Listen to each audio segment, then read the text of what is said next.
Hey everybody and welcome back to my channel. So we have a lot of news to go over in today's video. Senate Majority Leader Chuck Schumer just announced that the IRS is taking action on the new $2 billion for certain workers in America.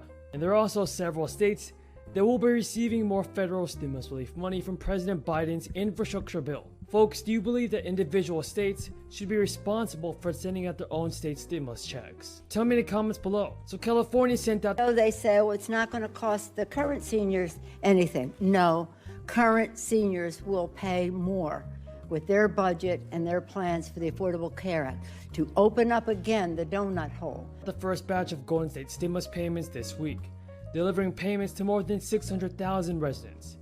The relief checks started hitting bank accounts on Friday, and the government has so far distributed about $354 million in the first wave.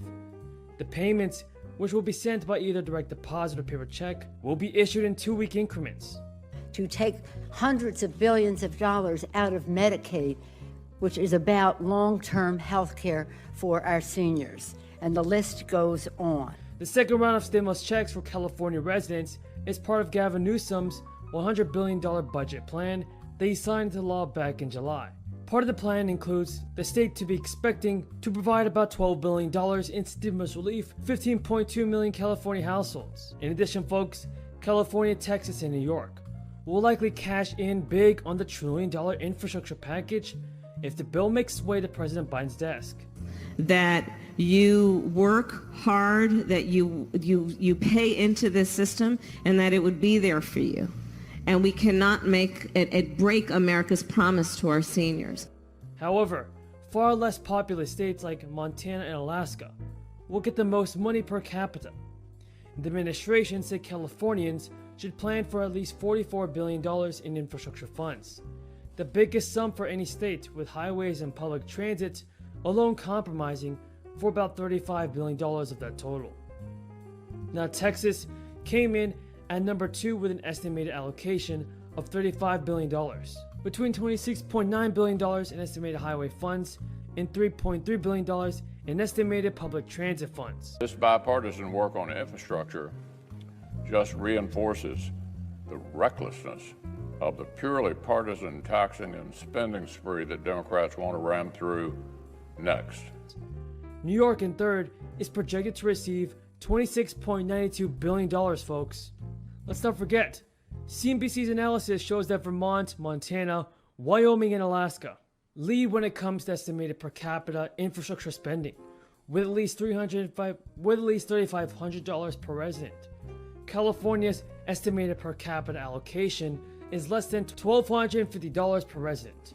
The White House is hoping to make good on Biden's campaign promises ahead of the midterm, and he has built the plan as a generational investment. The Senate overwhelmingly approved the $1 trillion infrastructure bill earlier this month in an effort to rebuild the nation's crumbling roads and bridges, as well as fund new climate resilience and broadband initiatives. Now, thousands of New Yorkers who previously couldn't access the roughly $2 billion from the New York State Excluded Workers Fund will now have their chance to do so.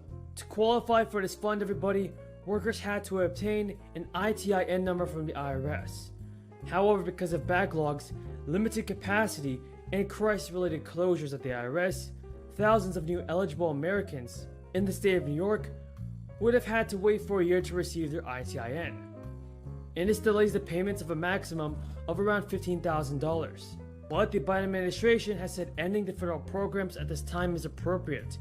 He also indicated that states can use recovery funds to help those who are still struggling with unemployment. To date, no state has to do so. CBS News reached out to officials in 50 states to see if they would be extending the enhanced $300 benefit to other programs. The vast majority acknowledge states will return to pre-crisis unemployment benefit levels starting next week, folks.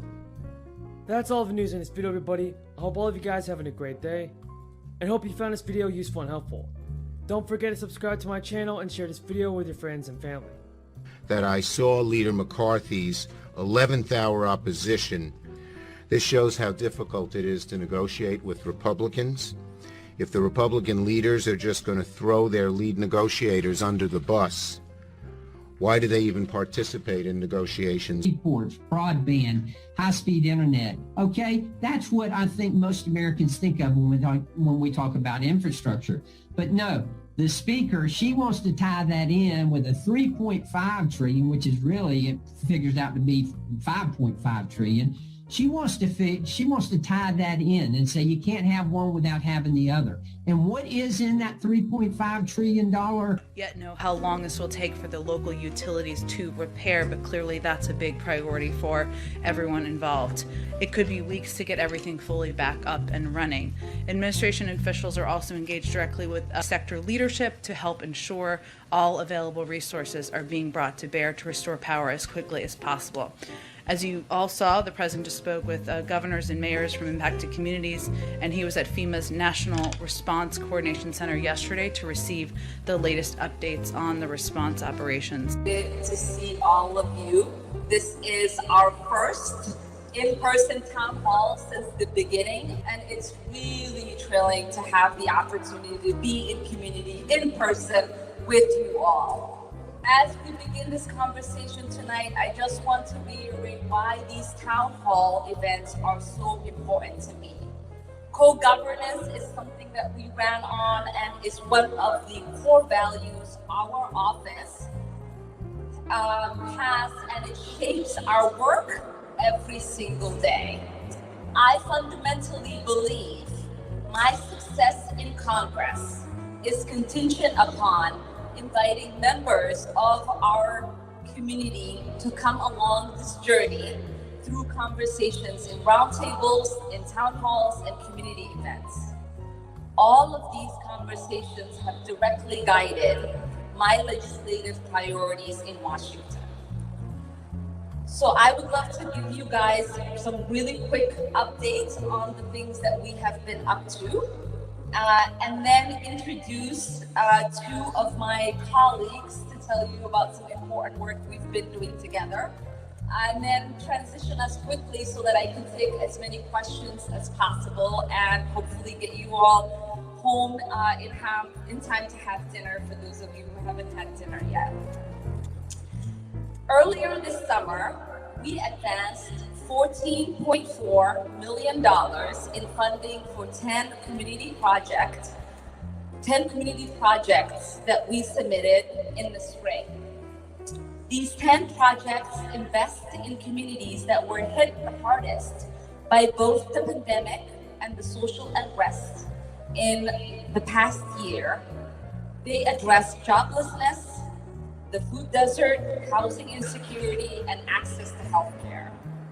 These projects that we included to ask for funding include rebuilding the Hennepin Healthcare Clinic on East Lake Street, skills training for clear energy careers, sprinkler updates for the Minnesota Public Housing Authority, funding for Minneapolis American Indians,